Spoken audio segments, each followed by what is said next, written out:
Assalamualaikum.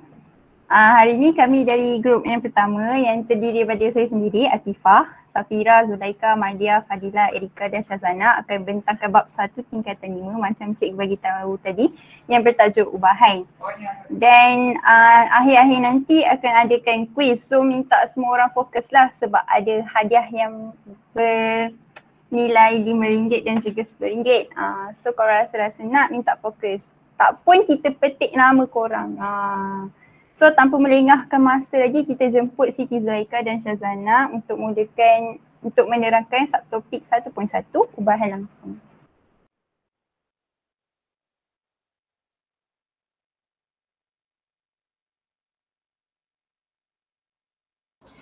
Okey, yang pertama sekali ialah ubahan langsung. Macam yang kita tahu, ubahan kita ada 3, ubahan langsung, ubahan songsan dengan ubahan bergabung. So yang saya akan terangkan ialah ubahan langsung. Okey, apa tu ubahan langsung? Ubahan langsung ialah ubahan yang menerangkan perkaitan antara dua pemboleh ubah. Apabila satu pemboleh ubah Y bertambah, maka pemboleh ubah X juga bertambah pada kadar yang sama. Macam tu juga kalau sebaliknya. Ubahan langsung ni juga ditulis sebagai Y berubah secara langsung dengan X.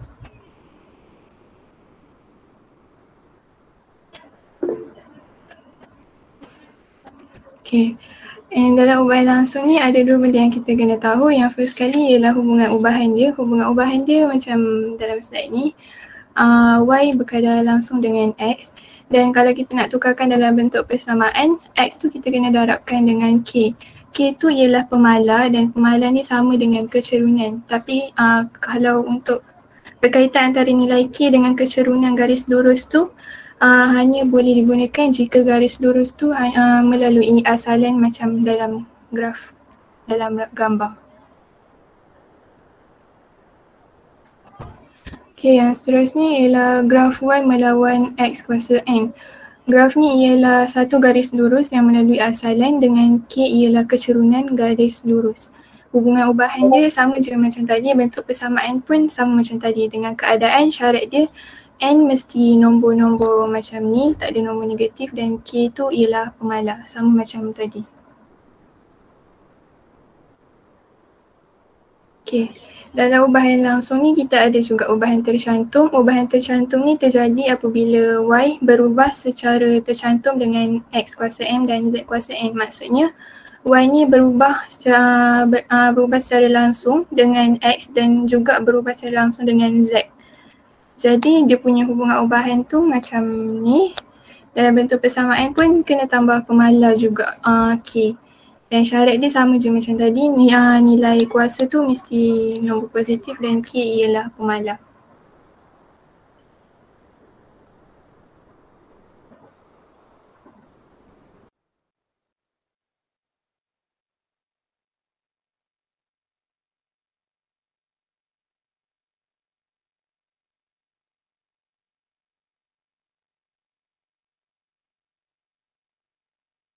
Seterusnya saya serahkan kepada Syazana.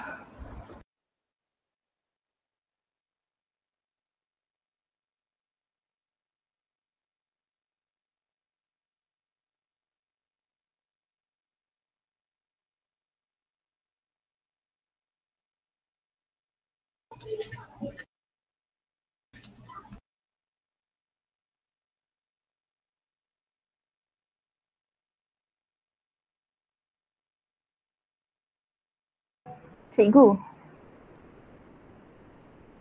Ya saya. Ya. Tiba-tiba mic Nana dia tak boleh on. So support lah yang lain, tak ada masalah. Okay, untuk tips best hari ni kita orang ambil je dalam buku teks. Dia ada dekat dalam buku teks yang ada dekat kotak-kotak kecil dekat hujung-hujung buku teks tu. So kita orang gabungkan letak dalam ni. And yang pertama ialah graf Y melawan X ialah graf dengan pemboleh ubah Y mewakili paksi mencancang dan pemboleh ubah X mewakili paksi mengufuk. Ni benda ni dah biasa lah kot, dari dulu benda sama je.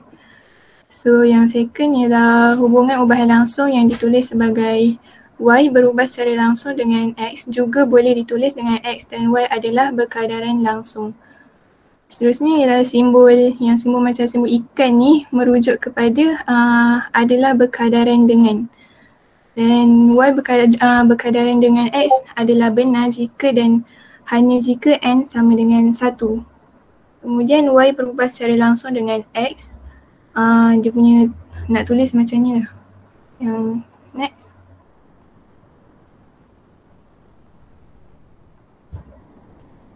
Okay, yang seterusnya Y berubah secara langsung dengan kuasa 2X. Sama je macam ni, cuma ada kuasa je. Yang ketiga ni pun sama. Yang keempat ni Y berubah secara langsung dengan punca kuasa 2X pun sama je, cuma tambah punca kuasa. Yang Y berubah secara langsung dengan XZ ialah cantuman dua hubungan Y sama dengan Y berubah secara langsung dengan X dan berubah secara langsung dengan Z ni yang ubahan tercantum tadi tu. Yang seterusnya yang ni boleh dibaca sebagai Y berubah secara langsung dengan X dan Z. Boleh juga dibaca Y berubah secara tercantum dengan X dan Z dan Y berkadaran secara tercantum terhadap X dan Z. So dia ada banyak cara untuk ungkapkan benda tu.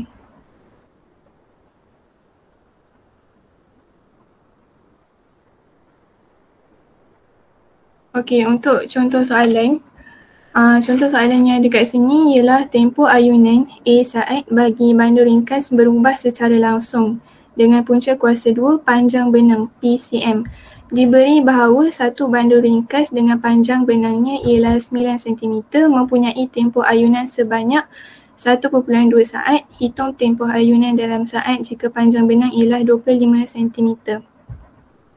So apa yang kita nak kena cari pertama sekali ialah kita kena cari pemala dia dulu. Macam dalam ni rumus ni kita dah tahu macam ni. Kalau bentuk ubahan macam ni dan kalau kita dah nak ubah kepada dalam bentuk persamaan, kita kena darabkan dengan pemala K.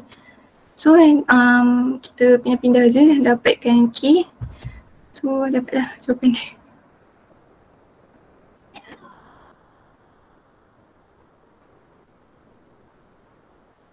Okey, seterusnya kita pergi ke ubahan songsang. Okey, next.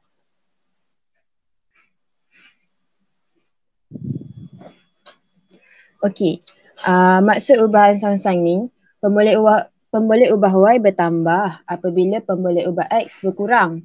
Ataupun hubungan ni kita boleh kata yang Y berubah secara songsang dengan X, ataupun kita boleh kata X dan Y ni berkadar songsang.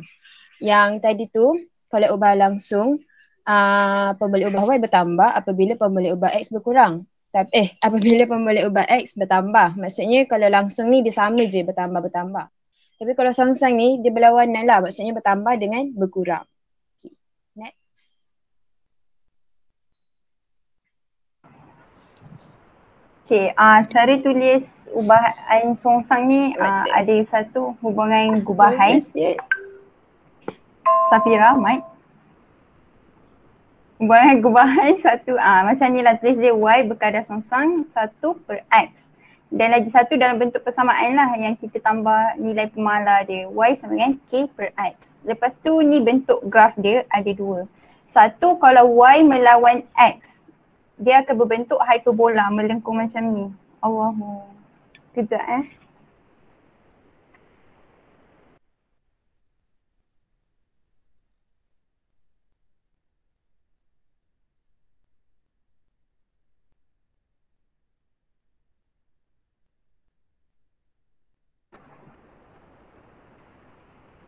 Maaf.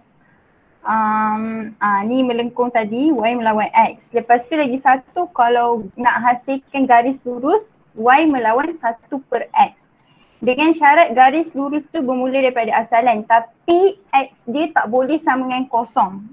Kalau macam langsung tadi dia melalui titik asalan, tapi kalau songsang dia tak melalui titik asalan. Okay.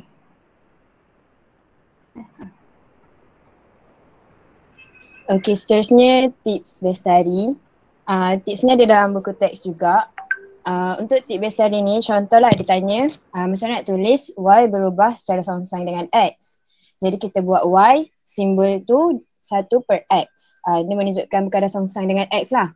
Kalau dia tanya y berubah secara songsang dengan kuasa 2x, kita tambah kuasa 2. Kalau untuk kuasa 3x, kita tambah kuasa 3 dekat x.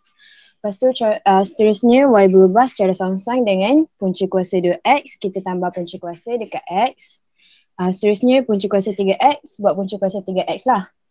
Okay, kesimpulannya kat sini, y berubah secara songsang dengan 1 per x kuasa n dan y berubah secara songsang dengan 1 per punca kuasa n x.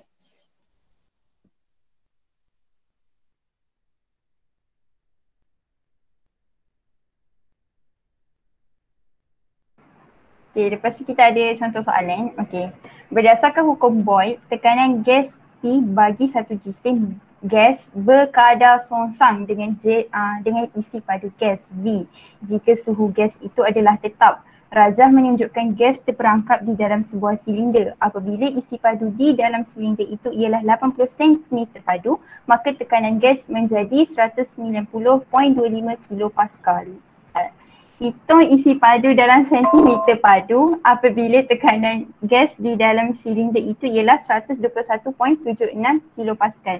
Okay, ini cara penyelesaian dia lah. First kita, okay, dia dah bagi tahu tadi kan, jisim gas berkadar songsang dengan isi padu gas. So P berkadar songsang dengan 1 per V. Lepas tu kita nak kita buat pula dalam bentuk persamaan. P sama dengan K per V. Lepas tu gantikan nilai yang dia dah bagi tadi 80 dengan 150 tadi tu kan. Gantikan, lepas tu nanti kita dapat nilai K lah 15,220. Lepas tu kita nak cari nilai V pula. Kalau dia punya tekanan gas 121.76 kilopascal. So masuk-masukkan nanti dapatlah dia punya isi padu tu 125 cm padu.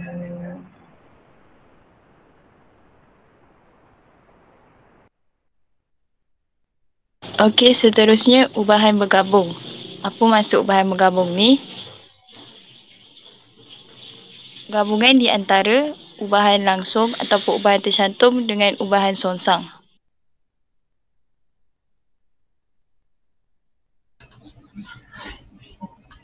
Okay. Sekarang kita dah nak habis dah tau. Sebab ni dah subtopik terakhir untuk belajar ubahan. So please fokus lah sebab lepas ni kita kita ada quiz kan. Walaupun tajuk ni senang, kalau tak fokus tak dapat jawab. Kalau fokus insyaAllah pakai niat je full mark dah. Okay. So kita tengok ringkasan ni. Untuk ubahan bergabung. Tadi Erika dah bagi tahu dia adalah gabungan dan nama pun bergabung. Gabungan antara langsung, tercantum dan juga songsang. Okay. So kita tengok situasi pertama. Nampak tak? Y berubah secara langsung dengan X dan berubah secara songsang dengan Z. Okay. So bila dia bergabung ada dua-dua tu, sebab itulah dinamakan sebagai ubahan bergabung.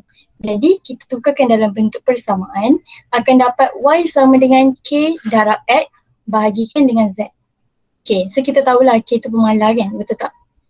Alright, so situasi kedua pula, dia ada sekali dengan ubahan tercantum tu.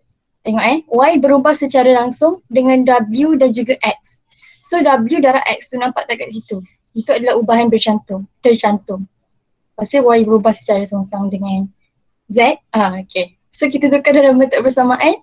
Y sama dengan K darab W darab X bahagi dengan Z. Itulah ringkasan dia. Next. Okey, contoh soalan. Diberi bahawa Y berubah secara langsung dengan kuasa 2X dan secara songsang dengan punca kuasa 2Z jika Y sama dengan 8 apabila X sama dengan 4 dan Z sama dengan 36. Ungkapkan Y dalam sebutan X dan Z. Okey, first sekali macam mana nak selesaikan? Buat dalam bentuk ubahan. Tu nampak tu? Y simbolkan X kuasa 2 per punca kuasa 2Z.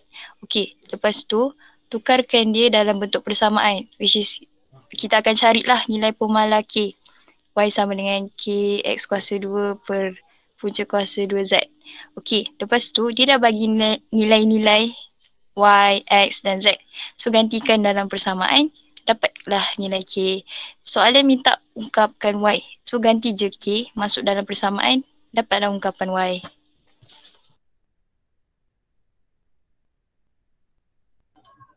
Okay, contoh soalan kedua pula. Okay, nampak tak soalan dia bagi apa kat situ? Dia bagi jadual, betul? Jangan panik. Chill je. InsyaAllah boleh. Sebenarnya kalau dia bagi table dia bagi jadual, lagi mudah. Dia mudahkan urusan kita. Baca dulu soalan. Okay, soalan dia. Jadual menunjukkan hubungan antara P, Q dan juga R. Diberi P berubah secara langsung dengan kuasa 3Q dan secara songsang dengan R. Lepas tu soalan dia minta apa? Hitung nilai X dan juga Y. Dia tak minta hubungan. Okay, so panjang sikit lah jalan kerja dia. So okay, tak apa. Okay, so kita tengok pula jadual yang dia bagi. Kita nampak ada PQR. Untuk P, 4, 3.6, 0.081. Untuk Q ada 2, 6 dan juga Y. R, 0.6, X dengan 2.7. Okay, so dia suruh cari nilai X dengan Y. Pertama sekali, apa kita kena buat? Cari dulu dia punya hubungan. So tadi dia dah bagi tahu dekat soalan tu. P berubah secara langsung dengan kuasa 3Q. So P, kita buat simbol ikan tu, Q kuasa 3. Lepas tu dia kata secara songsang dengan R. So, perkan dengan R. Okay, so dah dapat hubungan. Step yang kedua, kita tukarkan dalam bentuk persamaan. So apa akan jadi? P sama dengan K darab Q kuasa 3 perkan dengan R. Settle. Lepas tu masukkan nilai. Nak masukkan nilai apa kan? Tengok dekat jadual mana yang perfect untuk PQR tu. So kotak yang pertama, betul tak?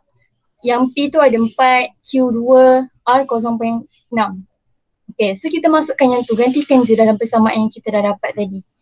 P kita masukkan nilai dia 4, lepas tu Q masukkan jadi 2, R 0.6. Okay, so tekan je kalkulator, tuk-tak. Okay, dapat 3/10. Baru dapat pemalar, baru dapat nilai K. Belum dapat lagi nilai X dengan Y. Tunggu dulu, sabar. Masukkan balik dalam persamaan kita. P sama dengan 3Q kuasa 3 per 10R. Okay, settle untuk pemalar. Baru kita cari nilai X dengan Y. Sebab kita dah dapat pemalar tadi kan. Okay, kita nampak Y ada dekat mana sekarang ni? Dekat Q, betul tak? Okay, so kita gantikan nilai Q tu sebagai Y.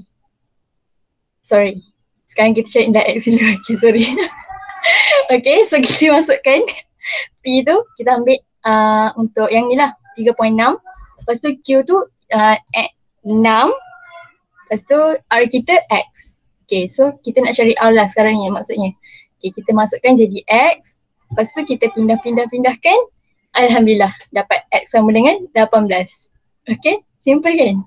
Okay, so untuk nilai Y pula sama juga. Kita buat dalam bentuk persamaan kita tadi. Masukkan nilai yang dia dah bagi. Kita akan pindahkan. InsyaAllah. Y sama dengan 0.9. Okay.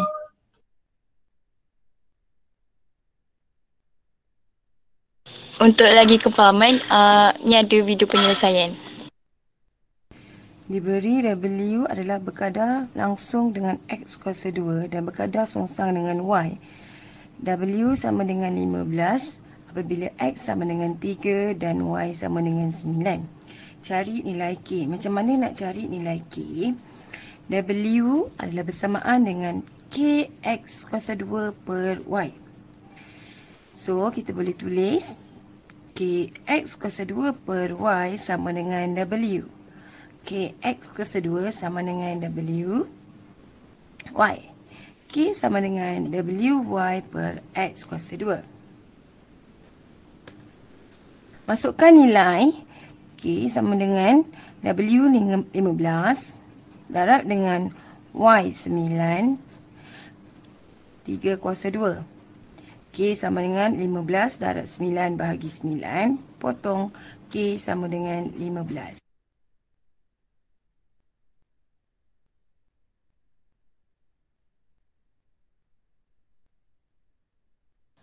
Okay, sekarang adalah masa yang yang dinanti-nantikan. Soalan. Korang dah ready ke belum? Dah ready. Ready. Okay. Bernilai RM5 manakala soalan kedua bernilai RM10. Cara nak jawabnya, kalau korang nak jawab, korang kena angkat tangan bila kita orang sebut nama baru bagi tahu jawapan. Kalau langgar peraturan, tak dikira walaupun jawapan tu betul. Faham? Faham. Faham ya? Faham. Okay, soalan satu ni 3 minit masa yang diberikan, tapi kalau siapa dapat jawapan awal boleh terus angkat tangan. Okay? So, masuk je soalan satu boleh terus menjawab. Ada timer kat atas tu. Okay, ready? 1, 2, 3. Next. Okay, boleh mula menjawab sekarang.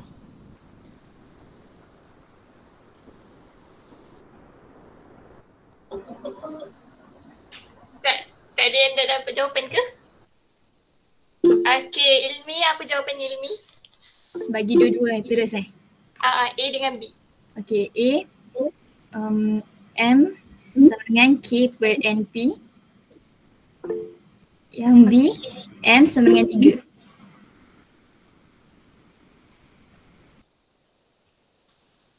K berapa K nilai K tu? Nilai K 6. 6.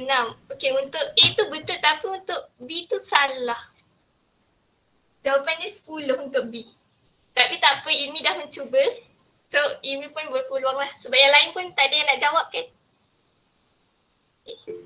Kalau jawab lagi sekali boleh? Okay. Apa dia Ilmi jawapan? Okay. Sekejap.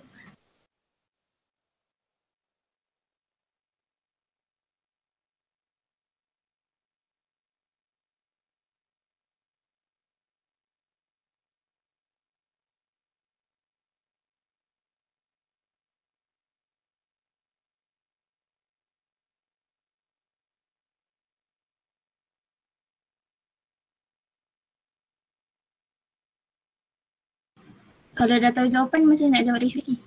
Tak apa. Okay. Tak apa lah. Bagi tahu je jawapannya apa ni? Apa dia? Okay, tak apalah. Okay, Okay. kita tengok penyelesaiannya. Lipa, next slide. Okay.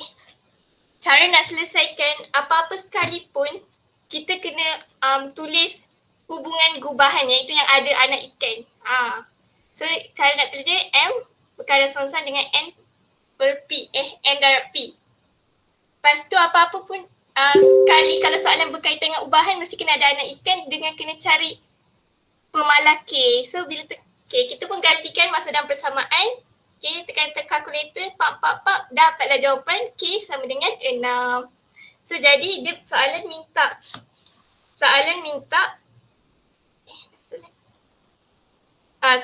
hubungan antara M dengan NP. So jawapannya macam tu lah, M sama dengan N per 6 per NP. Lepas tu soalan B, dia dah bagi tahu nilai M apabila N sama dengan 3, P sama dengan 0.2.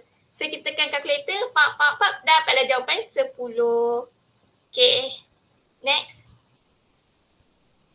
Soalan seterusnya kita ada bagi masa 4 minit. 5 minit. Tapi macam masa tak bagi sama, so kita bagi 4 minit lah. Siapa nak jawab boleh angkat tangan. Cuba jawab. Okay. So siapa yang nak jawab soalan ni boleh PM saya. Siapa yang paling terawal akan dapat hadiah. Okay. So setakat ni je pembentangan kami untuk hari ini. Terima kasih kepada semua yang sudi mendengar dan sudi menjawab. Jangan tunjuk. Okay, sekian, terima kasih. Ada tak sebarang soalan? Okay, apa? Ada sebarang soalan tak? Cuba nak soalan tadi. Ipah 2 kali slide tepi. Soalan tadi.